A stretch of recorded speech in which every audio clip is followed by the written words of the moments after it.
Video like जरूर कर लीजिए और ऐसे वीडियो लगातार फ्री में पाने के लिए चैनल को तुरंत सब्सक्राइब कर लीजिए और बेल आइकन को जरूर टैप कर लीजिए ताकि आगे भी सारे वीडियो आपको मिलते रहे। यूट्यूब में फॉलो करते हैं तो प्लीज ये वाला।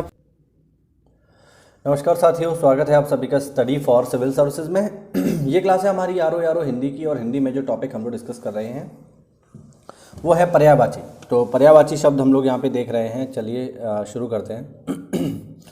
लास्ट क्लास में जो है हमने साथियों ओस तक देख लिया था, अभी उसके आगे बढ़ा जाएगा।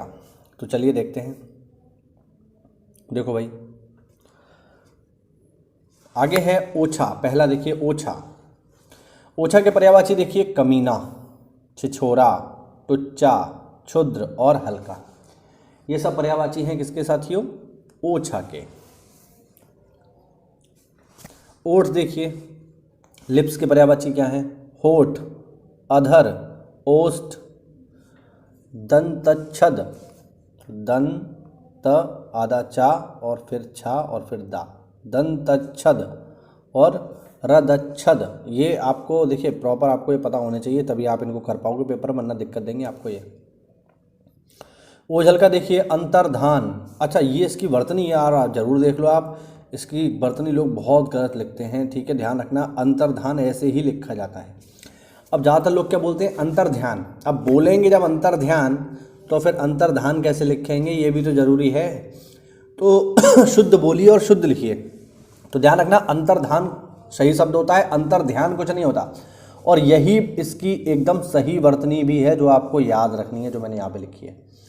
ठीक है, ये ध्यान रखना, बहुत इंपॉर्टेंट है, पेपर में आ चुकी है, लोग गलत कराते हैं इसको। फिर है अदृश्य, लुप्त, गायब, तिरोहित, विलुप्त और विलोचन। ये सब ओझल के पर्यायवाची हैं। ओ से देखिए, ओ से है औषधि। औषधि के पर्यायवाची देखो भेषज, दवा, दवाई, औषध और रसायन। और के पर्यायवाची देखिए एवं, तथा, साथ ही, अन्य, इतर और भिन्न।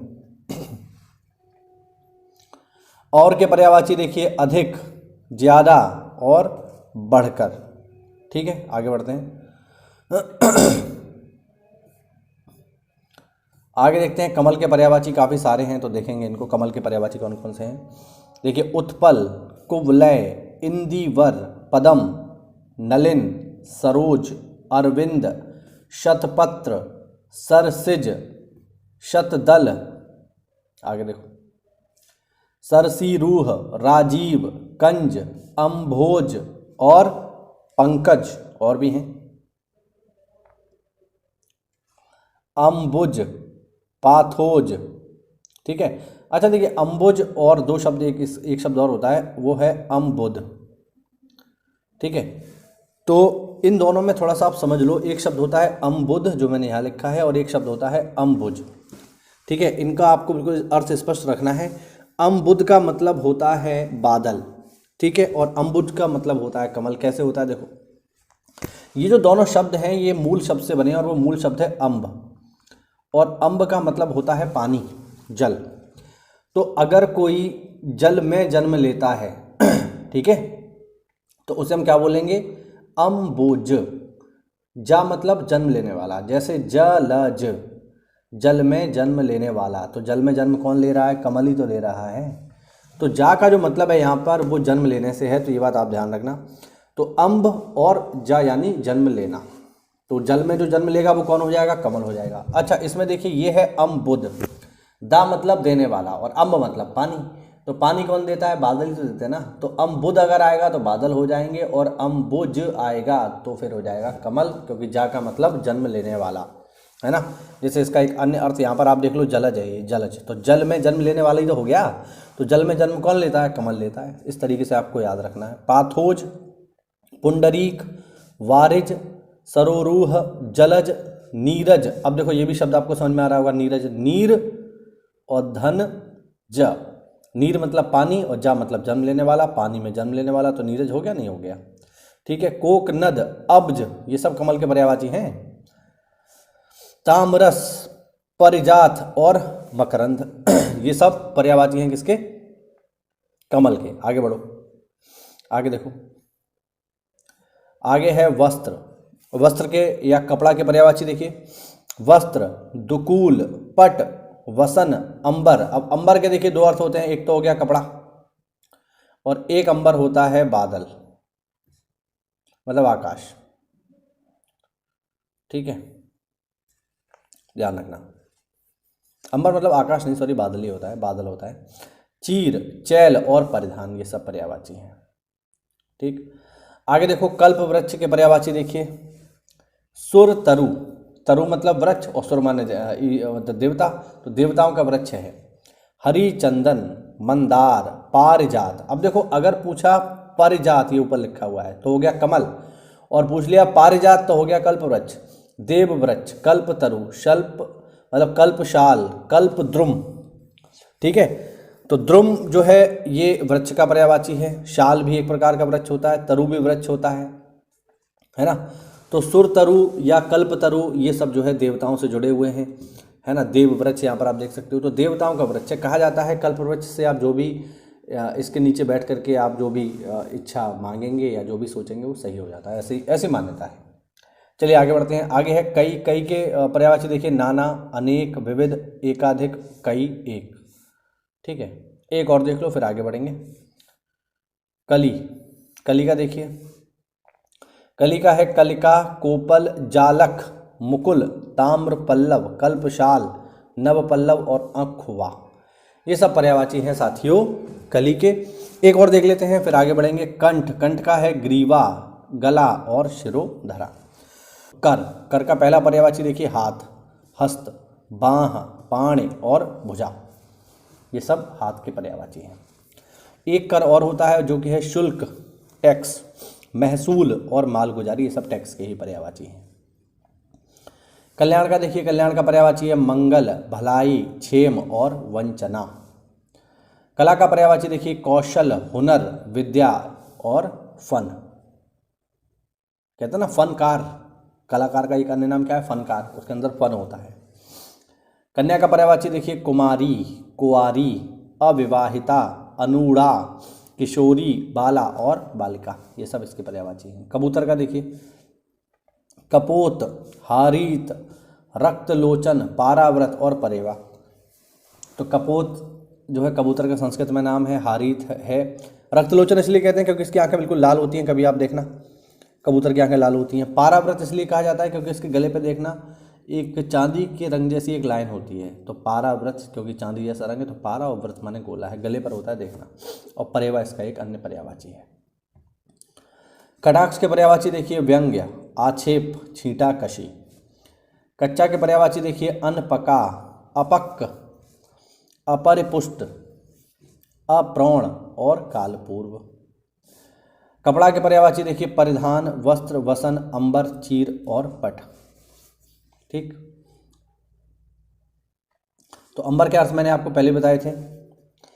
ठीक है, मतलब सॉरी अंबर के क्यों, अंबर के, हाँ मैंने आपको बताए थे। अंबर का एक अर्थ होता है बादल और जो है मतलब आकाश के सेंस में, और दूसरा जो है अंबर वस्त्र भी होता है ना। पट के भी दो सेंस होते हैं। पट का एक तो यहाँ पर आप देख रहे हैं कपड़ा है, एक पट का अर्थ होता है किवाड़, है ना। तो आपने शायद जब आप पढ़ते हैं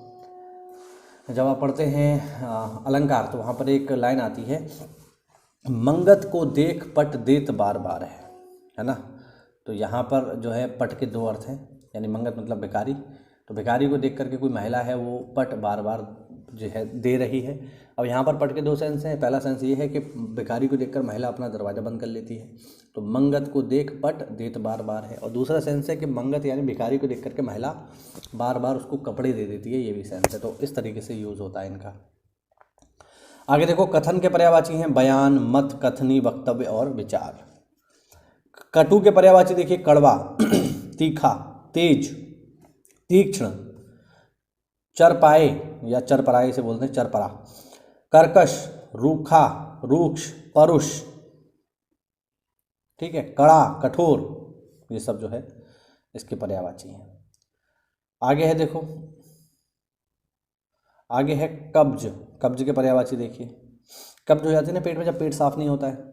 तो पहला है मलबंध, मल बंद हो जाए। मलबद्धता, मल नहीं आ रहा आपको। मलावरोध, बद्ध कोष्ठता, या कोष्ठबद्धता, यानी पेट साफ ना हो, बेसिकली उसी से उठा हुआ है।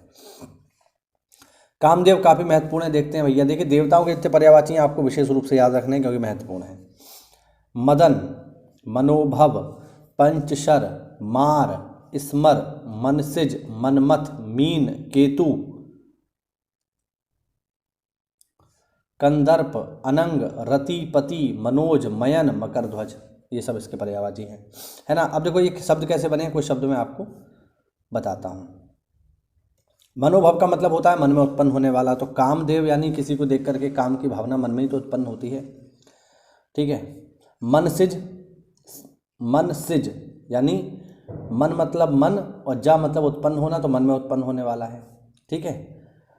अनंग है, अनंग इसलिए है क्योंकि इनका कोई अंग नहीं है, अंग इसलिए नहीं है क्योंकि भगवान शिव ने इनको भस्म कर दिया है। रतिपति, रतिपति इसलिए है क्योंकि कामदेव की पत्नी का नाम रति है। मनोज इसलिए है क्योंकि मन धन जहा, मनः धन जा, इसकी जो संधि होगी वो क्या होगी, मना धन जा, तो मन में उत्पन्न होने वाले हैं, है ना। तो इस तरीके से आपको इनको याद रखना है। इसके अलावा और भी हैं, कुसुमसर भी है, केतन भी है और पुष्पधनवा ये भी है। केतन याद रखिएगा, महत्वपूर्ण है। हमारे एक स्टूडेंट है, उनका नाम भी केतन है, काफ़ी अच्छे स्टूडेंट है हमारे। कारागार की बात करें तो कारागार के पर्यायवाची हैं कारावास, बंदी गृह, जेल और कैद खाना। कानाफूसी के पर्यायवाची देखिए फिस फिस, फुस फुस, खुसर फुसर। कौआ के पर्यायवाची देखिए काक के, कौआ, काग, काण, वयस, पिशुन, करट। ये वाले स्पेशल याद रखना, वयस, पिशुन और करट ये थोड़ा सा अलग है, बाकी काग, काण ये तो आप कर ही लोगे। कामुकता के पर्यायवाची देखिए भैया विषयाशक्ति, व्यभिचारिता, भोगाशक्ति, इंद्रिया लोलुपता और लंपटता, ये सब पर्यायवाची हैं किसके, कामुकता के। आगे देखिए कार्तिकेय का देखते हैं। कार्तिकेय कौन है, कार्तिकेय हैं भगवान शिव के पुत्र हैं, ठीक है। देखते हैं जरा कार्तिकेय के पर्यायवाची, देखो कुमार, षडानन, शरभव और स्कंद, ये सब जो है इनके पर्यायवाची हैं। किरण के पर्यायवाची देखिए कर, मरीच, मयूख, अंशु और रश्मि, ये सब पर्यायवाची हैं किरण के। तो ये हुआ आज का हमारा छोटा सा वीडियो जिसमें हमने बात की प्रमुख पर्यायवाची शब्दों की। इसी प्रकार से छोटे छोटे वीडियोस बना करके हम सारा का सारा टॉपिक क्लियर कर लेंगे। साथियों मिलते हैं अगली क्लास में, तब तक के लिए जय हिंद, जय भारत, वंदे मातरम।